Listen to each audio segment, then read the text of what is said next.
नमस्कार, मैं हूँ चंदन पांडे, आप देख रहे हैं बिहार जागरण टीवी।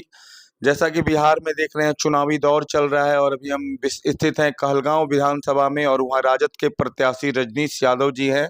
तो सबसे पहले सर लोक आस्था का महापर्व छठ पूजा चल रहा है।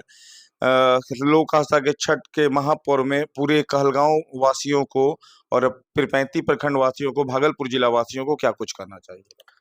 जी, सबसे पहले लोक आस्था का महापर्व छठ पूजा का हम सभी को कहलगांव के साथ साथ प्रदेश देश के सभी लोगों को हम अपने तरफ से जितने भी आपके व्यूअर्स हैं उनके माध्यम से हम सबको लोक आस्था के इस महापर्व का बधाई देते हैं, शुभकामनाएं देते हैं और आशा करते हैं कि माँ छठी मैया सभी को खुशहाल रखे, हेल्दी रखे, सभी के जीवन में खुशहाली रहे।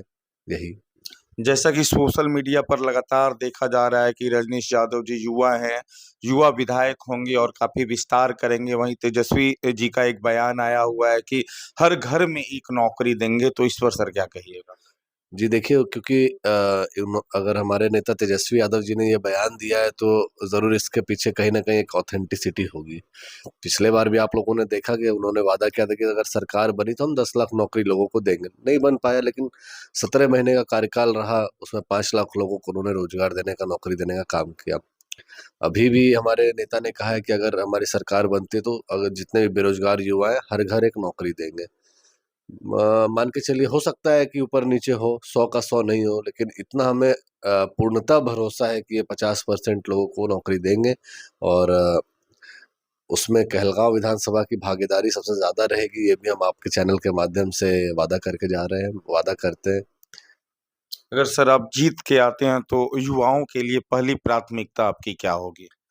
देखिए, अगर जीत के आते हैं, अपनी हम लोगों की सरकार बनती है, तो हमारा तो यही प्राथमिकता प्रथम में रहेगा कि जो लोग अ, बेरोज़गार हैं, जो युवा बेरोज़गार हैं, जिनको पढ़ लिख के वो काम नहीं करते हैं या फिर जो घर पे बैठे रहते हैं, हमारी प्राथमिकता रहेगी कि हम एक अच्छा-सा मतलब ट्रैक बना के लोगों को का जो आवेदन है या फिर लोगों का जो एग्ज़ाम की प्रक्रिया है, उसमें लोगों सभी युवाओं को भाग दिलवाएँ, भाग लेने का आग्रह करें और आगे आने वाले समय में हम लोग मदद करेंगे कि ज़्यादा से ज़्यादा लोगों को नौकरी कैसे मिले इस क्षेत्र में।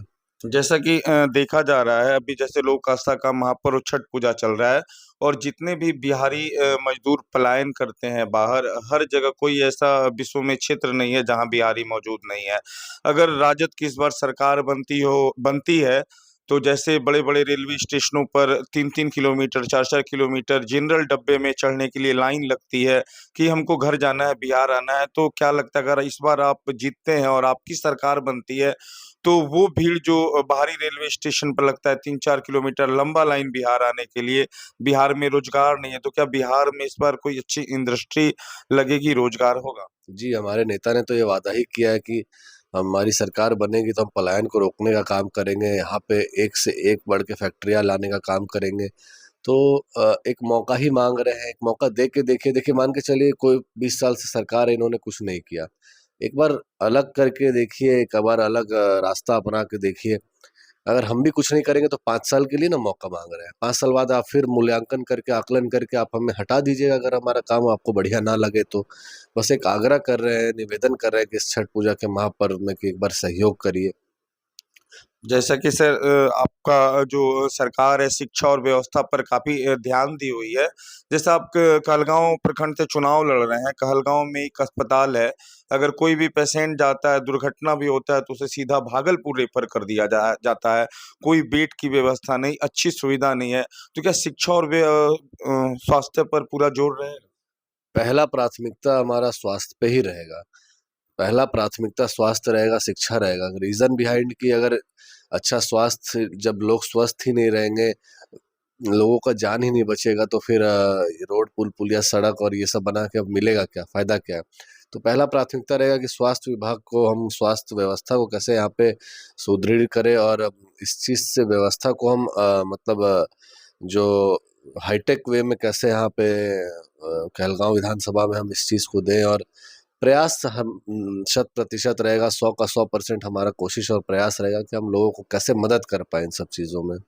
आम जनों के पास सर आप जाते हैं, हर क्षेत्र में भ्रमण कर रहे हैं, तो कैसा कुछ फीडबैक मिल रहा है? जाते होंगे तो कई लोग कई तरह की बात भी करते होंगे कि आप अभी नए आए हैं, आप बाहर से आए हैं, जैसा कि सोशल मीडिया पर ट्रेंड चल रहा है, बाहरी है, ये है, वो है। तो इस पे सर क्या जवाब देते हैं आप? देखिए, ये आम जनता की सवाल नहीं है भैया, आप समझिए। विरोधियों का। विरोधियों का, आम जनता अगर हमें ये बोलती कि आप बाहर से आए हैं या फिर आप नए हैं, तो हम खुद में भी हमें लगता है कि हमें शायद लोग यहाँ के नहीं चाह रहे हैं। लेकिन आपने भी देखा होगा कि जिस तरह से उनका आशीर्वाद, प्यार, समर्थन हमें मिल रहा है, इतने कम समय में लोगों का जो आशीर्वाद, प्यार, समर्थन मिल रहा है, शायद उन लोगों के नसीब में ना हुआ हो ऐसा, इसलिए वो ऐसा ट्रेंड चला रहे हैं। विरोधी भी नहीं, कुछ उसमें गिने चुने अपने लोग भी हैं जिनका ये मानना है। और देखिए, रही बात जो इस तरह का ट्रेंड चला रहे हैं, मैं उनसे ही पूछना चाहता हूँ कि भैया, काम करने के लिए अगर लोग ये देखें कि कौन यहाँ का है कौन बाहर का है, तो ऐसा तो होता नहीं है। कहाँ के हैं निशिकांत दुबे जी? सांसद हैं, हाँ, वो भी तो बाहर के। खगड़िया के जो सांसद बने इसी भागलपुर के लाल हैं। किशनगंज से आके शहनवाज हुसैन जी इसी भागलपुर में सांसद बन हाँ, गए। निशिकांत दुबे जी आपके बगल शिवनारायणपुर भवानीपुर के हैं। जी। नहीं, देखिए, वो अच्छा काम कर रहे हैं तभी तो लोग उनको 4 बार चुने। बताइए, तो लोग लोग तो का बाहर, काम बोलता है ना। लोग बाहर और भीतर थोड़ी देखते हैं। गुजरात के रहने वाले मोदी जी बनारस में आके चुनाव लड़ जाते हैं, तो लोग तब प्रश्न चिन्ह नहीं उठाते हैं। तो उन्हीं का पार्टी के ना लोग हैं जो ये सवाल हम पे उठा रहे हैं, तो ये सवाल उनको उनसे भी पूछना चाहिए। और हमारा कहीं कोई इनसे मतलब व्यक्तिगत लड़ाई नहीं है। अब लोगों को राजनीतिक रूप से लड़ना चाहिए और ये सब चीजों पे ध्यान ना दे तो बेहतर रहेगा। जो आगे है वो देखा जाए तो ज्यादा अच्छा रहेगा। बिल्कुल। देखिए, मौका मांग रहे हैं, हमने तो अपने आप को इस क्षेत्र में नेता नहीं बेटा बनने की ओर स्थापित किया है लोगों के बीच में जाके, और लोग उस हिसाब से मुझे प्यार आशीर्वाद दे भी रहे हैं। देखिए, जिस तरह से लोगों का समर्थन मिल रहा है, प्यार मिल रहा है, आशीर्वाद मिल रहा है, इसमें कहीं भी हमें कोई संदेह नहीं है।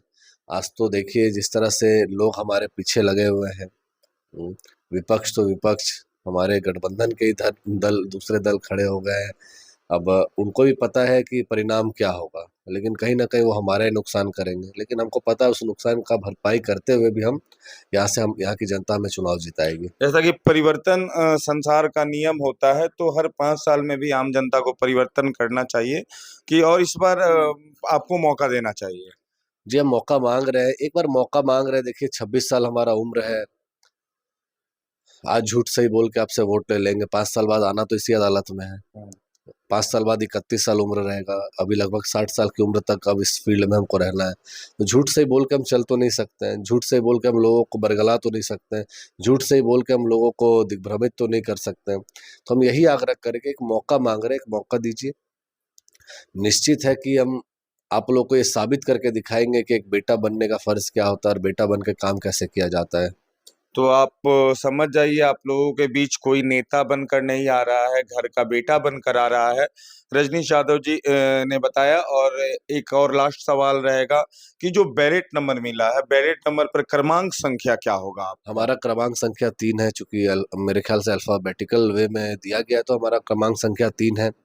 लालटेन छाप चुनाव चिन्ह है। और आप लोग सभी से हाथ जोड़ के आग्रह होगा कि इस छठ महापर्व में एक बार आप सभी हम पे भरोसा जताइए, भरोसा जता के आशीर्वाद दीजिए।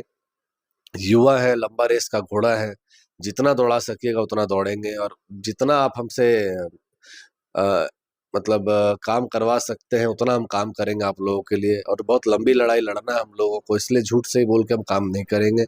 हम झूठ बोलने पे विश्वास भी नहीं करते हैं। लोग हमें कह रहे थे कि आप इतना सच बोल देते हैं कि कहीं आप पे भारी नहीं पड़ जाए। बोले, सच क्या, जो सच्चाई है सच्चाई है।